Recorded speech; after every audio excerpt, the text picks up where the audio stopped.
Okay, good evening, everybody. I'm happy to see you, all of you, after a long time. Okay, so tonight I have something for you guys. And for some of you that have seen the presentation, there is some grammar issues that I wasn't able to correct. So please forgive me. So we are going to go over. So the theme tonight is cleansing your soul with magic. So my purpose of this presentation is to help everybody to understand what is magic and recognize that magic lives inside of us, and also explore how we could use it for self-cleansing, healing, and also for personal growth. Okay, so we're going to start with the introduction. So, have you ever noticed when everything inside of you is balanced, your strength show up genuinely? Because you let it everything flow, so you don't resist. So basically, that's one of the first experience that everybody may have. Magic is the belief and practice of influencing events or energy power connected with symbols, inner intuition, intentional manifestation, love, natural elements, and spiritual forces. Ritual magic is part of magic. It is the structured form of magic that uses ceremonies, sacred words, tools, gestures, and timing. For example, a full moon to focus intention and spiritual energy. Now, the importance of all of this is the connection to belief and body. No matter what is your religion, your faith, or even if you're skeptical, yeah, everything that we see as a light, darkness, creation, the human body, if someone will start analyzing the human body, it's magical because everything connects with everything and you don't know how, you know. Everything is highly connected with a strong energy winning us. And by understanding that we have the opportunity to use gentle magic to cleanse our souls and support our body. Now, it's very important to keep in mind that everything has cause and effect. As the law of three often linked with the teachings of George Georgiev in the early 20th century, he was a thinker, and he described the idea that everything in the universe is created through three forces, such as active, passive, and neutralizing. Similar idea in the modern spirituality, what you send out, come back threefold. And I truly believe that. So there is nothing than have your mind, peace of mind, and have your heart calm and peace. I think that's the best thing. Of course, we're always going to have challenges because life is not easy. And most of the time, those challenges help you to grow, to learn, and to keep moving forward. And those that put obstacles, sooner or later, they're going to get the reward, you know. So what you planted, what you're going to receive, and then don't complain. That's the most important thing. Okay, going to the next page where say candle, soap, oils, incense, and herbs, and the importance. So if you guys see, I also do some candles. I'm making some different candles, and also the soaps. So ancient people, they used to use all of this, even before we think to be alive. Okay, so human have been using the herbs, candle, oils, and soap to cleanse their body and protect their soul. And in many centuries back, they have a pandemic because there were people didn't shower, and they had lepra, they have a lot of stuff. And most of the shamanic people, the ancient people that they used to live more in tribes, they use soap, they cleanse themselves, so they were the one resisting on keep those plagues and kind of stuff until that continue moving forward and they start making people taking a bath or things like that to cut the pandemic. So, but I love history, so that's why I prefer like a to teach a little bit of everything. So, and everything has a little sense later on. So candles were invented 5,000 years ago. Then the Egyptians created their own candles. They call it the wicker candles, 3,000 years before Christ. And Romans developed the deeper candles with tallow animal fat. They used the fat to create candles 5,000 years before Christ. And big wax was introduced later in Middle Age. And big wax is good for when you do figuring candles because give the solid shape and doesn't melt easy and doesn't break. So beeswax is the best for that. Paraffin it tends to be a little toxic, so it's better to use that. You could use paraffin. Some people use it for therapy, like for your hand, for your feet. So for arthritis, for joints, so that helps a lot. But for candles, it's a little toxic, so it's better the bee wax or the soy wax for that. So that come later on in the Middle Age. Okay. Also, candles were important for ceremonies, ritual, depending on the spell. There is some spells that you don't need candle, only need yourself. Depends on what you are intending. Sometimes you only need is to manifest something. You're only looking at the moon or looking at the sun, depends what you want, and you don't need a candle. You become the candle. So that's the importance of the magic is you learn to become the candle instead use a candle. But if you could use a candle, well, of course, it's good, especially if it has really good smell.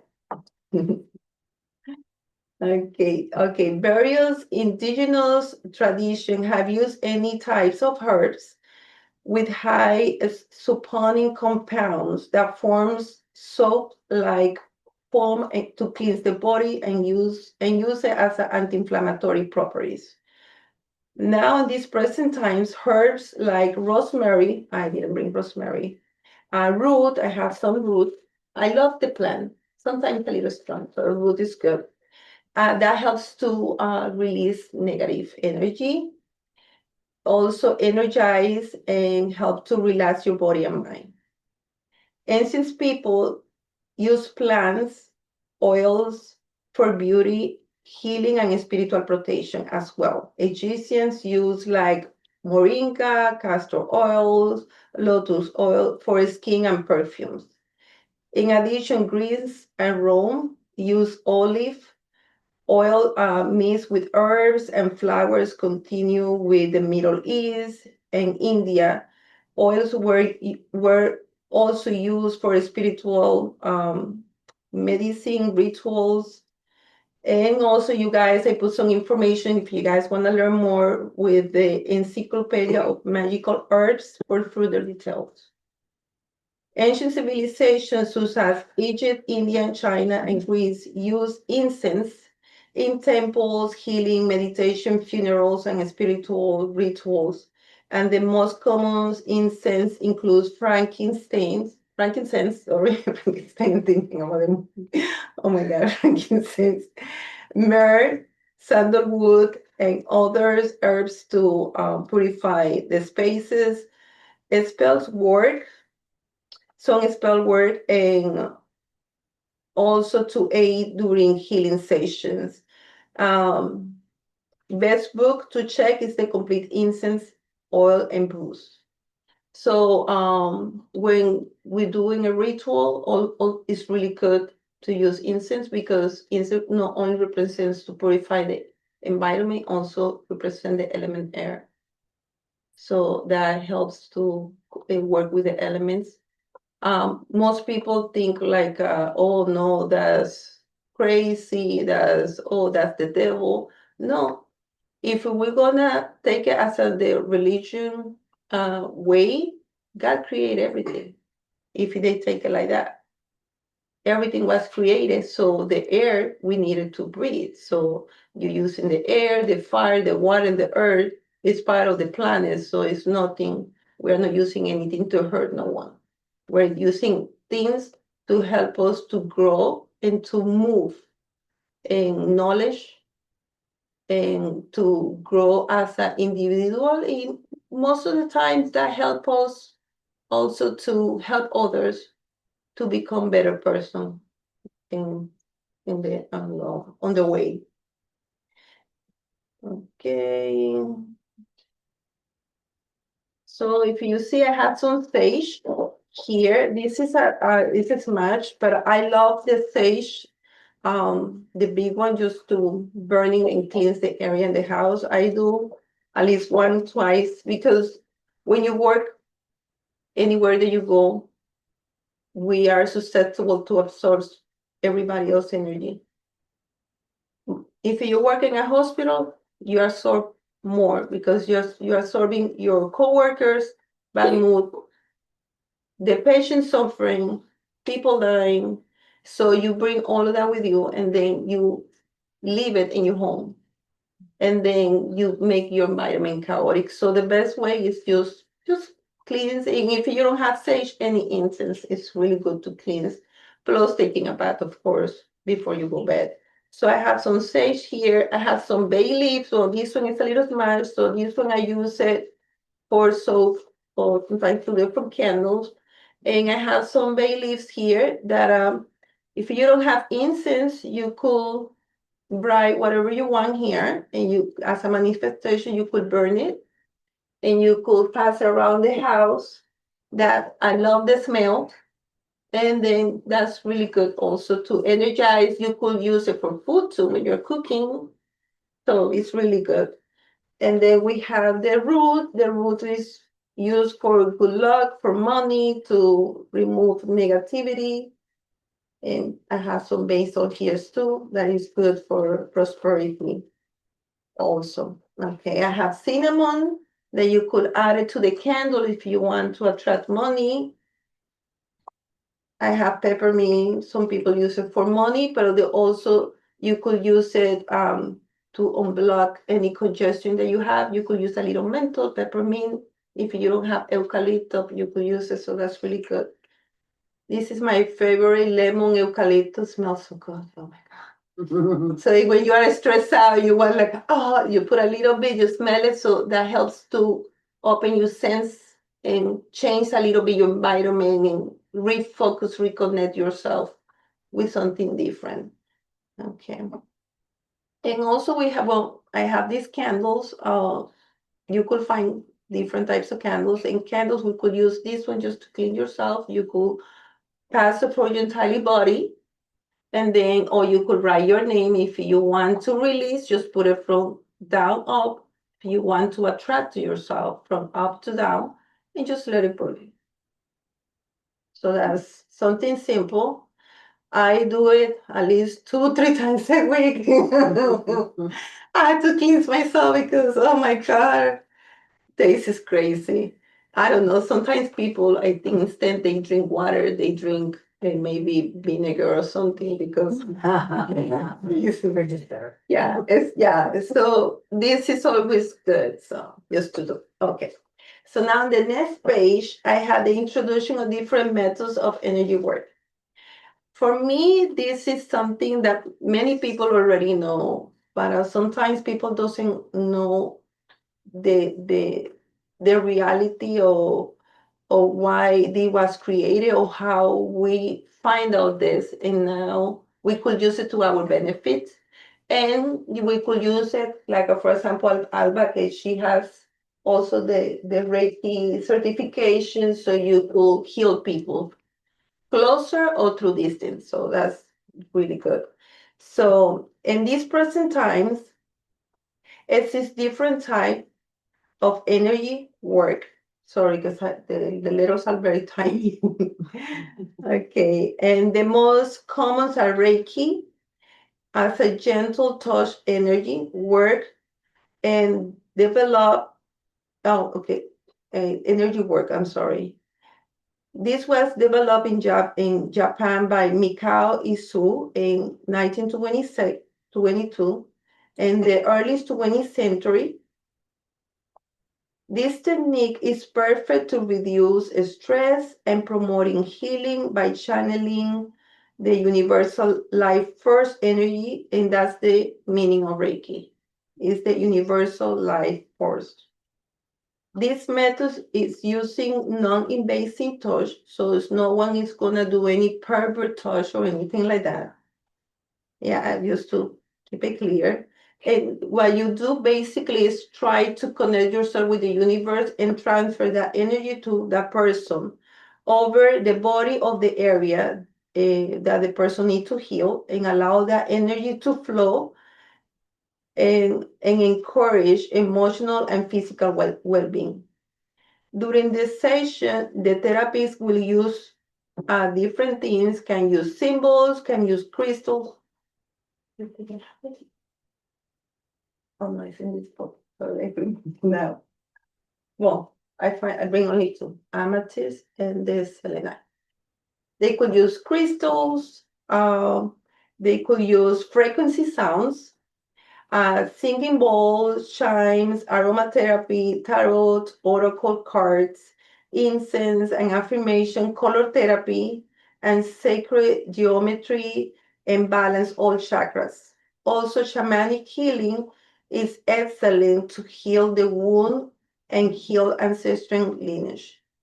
Um, for most of you that doesn't know, I believe most of you know what is the shamanic healing they use. It's similar. Most people compare them with Indians, with tribes, because they use feathers as a symbol of cleansing. Also, they use a lot of incense, smoke. Some of them use tobaccos to help to cleanse the spirit of the person. And also they help you through their own chants, and um, also with how do they call it? I forgot the name now. The tambores, the drums. Oh my God, sorry. With the drums, because they have drums that they play also to helps to connect the person with their own spirit, and also take that spirit to connect with the ancestors, so that you could help them to cut and break maybe hexes, curses, anything that they had experienced in the past life and you still carry, because sometimes we carry their heaviness, or maybe they did pass for a scarcity or something and you're still struggling with that. So in this life you are able to cut all of that. So shamanic healing can help a lot on that. Chakras are well known as a Hindu and Buddhism tantric traditions, located at the base of the spine all the way to the top of the head. A good book that you can find more information is the Eastern Body, Western Mind. I put some pictures here for you guys to be able to see the chakras of the body. We have the bottom that is disconnected. Most people connect the first chakra with the grounding, with the ancestors. Uh, they connect the imbalance that you may have in your body, or that you're presenting. They connected with the first chakra, that is the root. And then we have the sacral. They connected also with your sexuality, with the productive organs. We have the solar plexus of when you don't feel confident on yourself. That you miss that power, more confidence, empowerment. We have the heart. Some people have traumatic and toxic relationships, and they get really hard. So to love again, so that means they have to work with the heart. Then we have the communication, the throat chakra, that helps to communicate better, to lose fear of public speaking. So something that you need to work, or if you have some kind of issues, sometimes thyroid problems, that means it's something related with with your throat chakra that you need to work. Then we have the third eye, calcium between. That's the vision. That's your spiritual connection. And then we have the crown chakra, is the top spirituality, and it's the crown that connects with everything around you. So you guys be able to see, and also next to there is some frequencies that you could that you could use for any of each area. I love the frequencies. I use it at night. Also, they have frequency for pets. If you have a pet that is sick, you could find frequencies healing for a dog or for a cat. Sometimes they give you both of them, and it's beautiful. You could play that at nighttime when they're sleeping, and that helps them to heal themselves. So frequencies is something I use a lot. I love it a lot. Okay, crystals and vibrational frequencies are used often. They use a symbolic, for example, amethyst. I put it here. I wasn't able to correct it, but amethyst help to calm your mind, especially when you are in a full moon. Some people get affected. The full moon make them irritated. So you could carry amethyst will help you. And if you are anxious, then you could use a selenite. So I use a lot this. And you could put it also on the entrance at your home, just to make sure everybody that enters keep calm and relaxed. You could keep it in the living room, you could keep it in your bed or something. And let me tell you, after a few hours, you're going to fall asleep. That's for sure.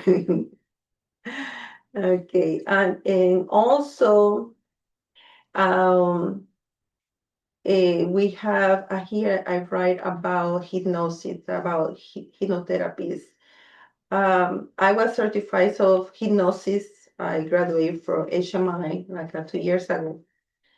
And let me tell you, that really helped me a lot because I was going through a lot of things, and I was able to help my son a lot to that because he was having some difficult episodes in his life, and that really helped me a lot. And most people think like if you do a hypnosis session, is someone is gonna make you to sing like a chicken and crawl like a dog or something like that. But in reality, it's not. This really helped to um, alleviate any fear that you have, also help you to heal your inner child, help you to overcome traumas that happens to you that you don't remember.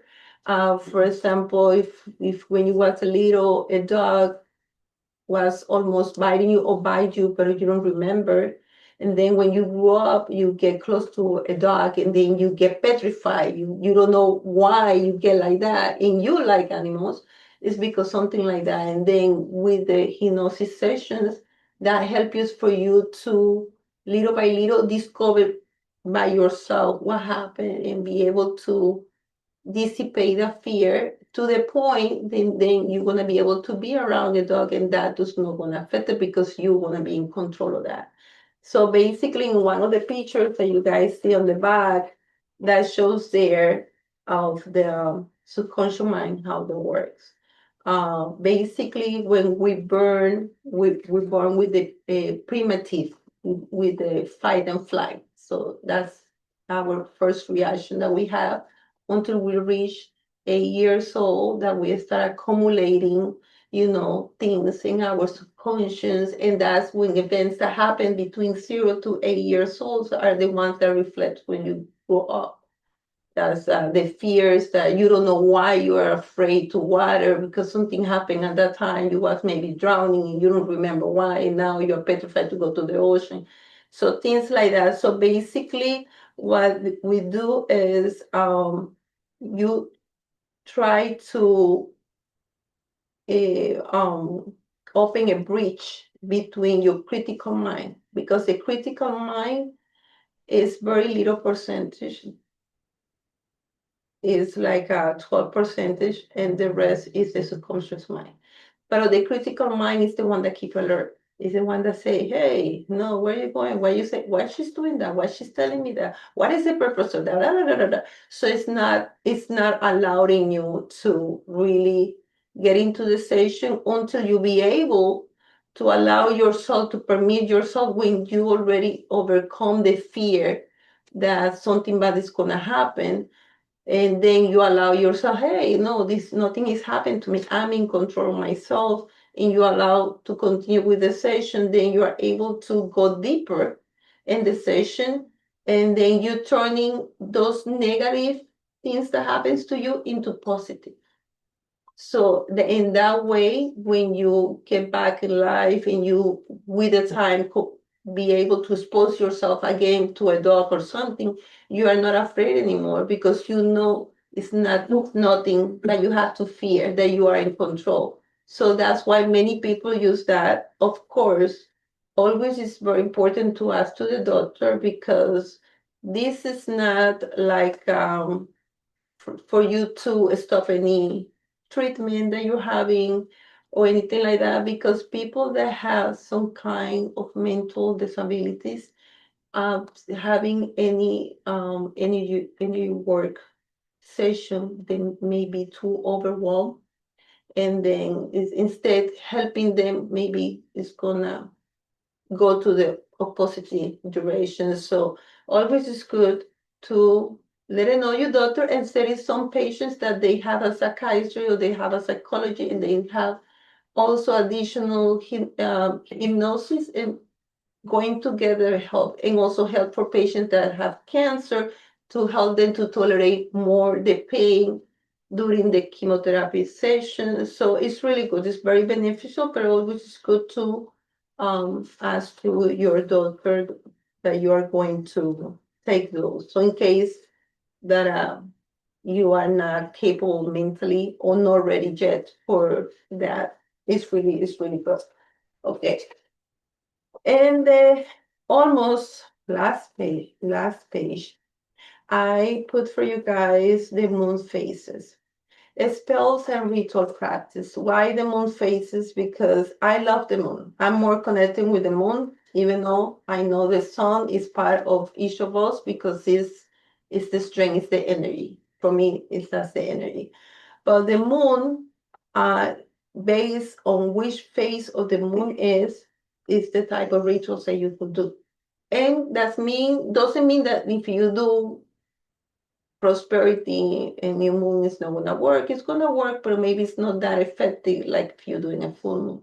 So that's why I put the picture, so everybody could read and choose which one they like the most and do it. So spells were used in ancient cultures to seek protection, healing, love, fertility, and guidance.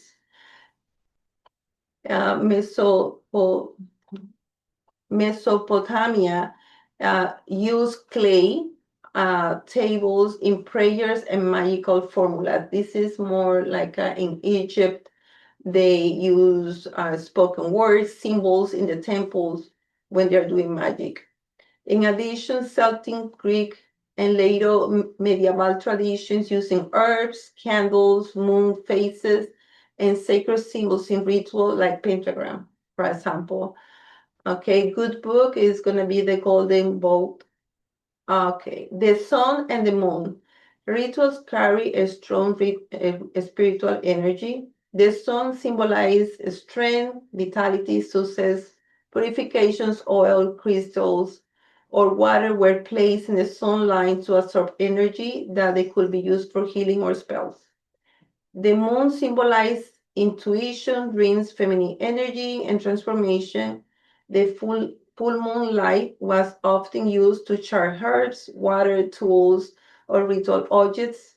A good book for that is The Drowning Down the Moon. If you guys have to choose which elements are you more driven by fire or guided by air, grounded like a earth, or flowing like water.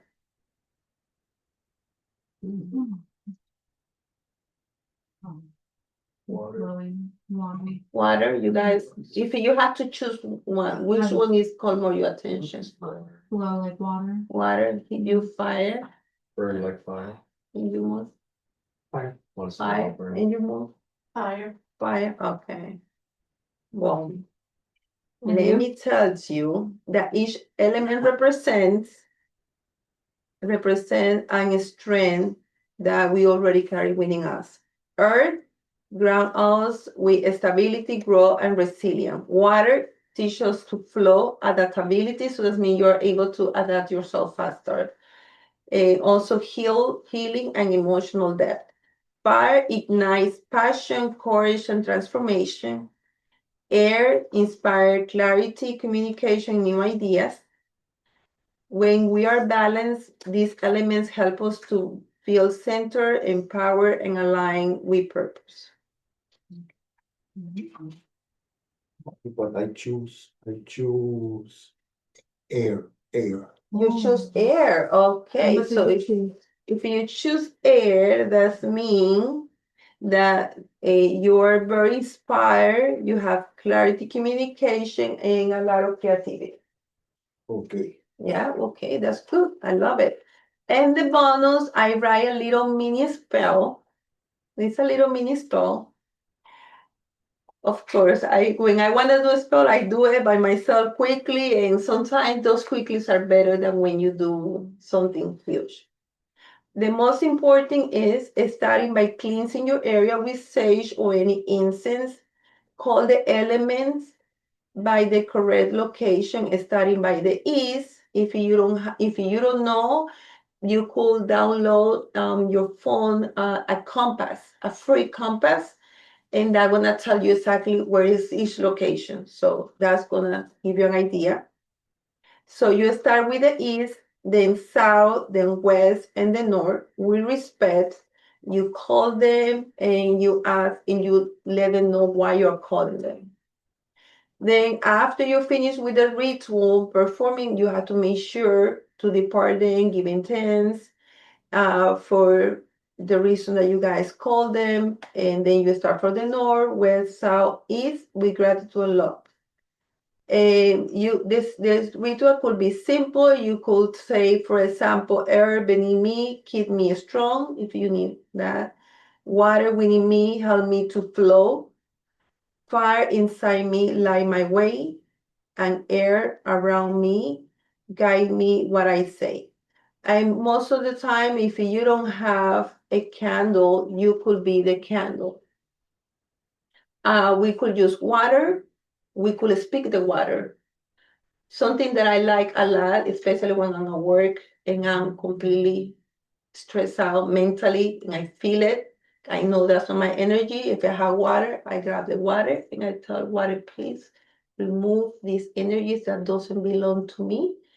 Give me back my strength and my clarity. And I drink the water. In less than 5 minutes, I'm sharp like again and energized. So that's a great tip that you guys could do. I do that a lot. Also, if I have around me salt, I use a little salt. If I don't have oil, your saliva is a powerful tool. And then also I remove this energy, doesn't belong to me, send it back for where it belongs. And then you feel more refreshed yourself. Because we are sponges, we absorb. And it doesn't matter if you protect yourself, you can protect yourself, but energies are all around. And sometimes when you are in the stress moment and the rush time working is when you don't pay attention of the energies and then you absorb it. And so it's easy, or you could get water, wash your hand and you talk to the water. You could use the air, your own breath for something to intention. You could use a soap with the herbs. You could, and then you wash it and cleanse me, remove this, or you could ask, okay, I'm seeking this, I want this, help me to open my roads for this and remove any blockage. So simple stuff. Sometimes you really don't need a huge book. You need to have a clear intention. And the most important is to know that you are not hurting no one. That's the most important. And people that gossip or do anything to you, just ignore them because they are in the place that they are supposed to be behind. So that's it. Just let them talk. And what you could do is you could set yourself every time that anyone say or do anything bad against me, all the good things are coming to me, money is coming to me, new opportunities are on my way. The more they talk about me, the more they think about me, the more they do bad things to me, the best things comes to me. More money is on my way, more opportunities, more happiness, more joy, more health. So when you do that, especially at nighttime when we're falling asleep, you do that. I asked to my guys to protect me. If something was sending back to me, I send it back, and all the good things come to me. You fall asleep like nothing, and just refresh. So basically, that's so. If you guys have any question, I will appreciate it. Thank you, thank you. I know it's a little long, but I think sometimes That was wonderful. it's good to explain a little more. Lots and lots of information. Yeah. Yeah. Yeah.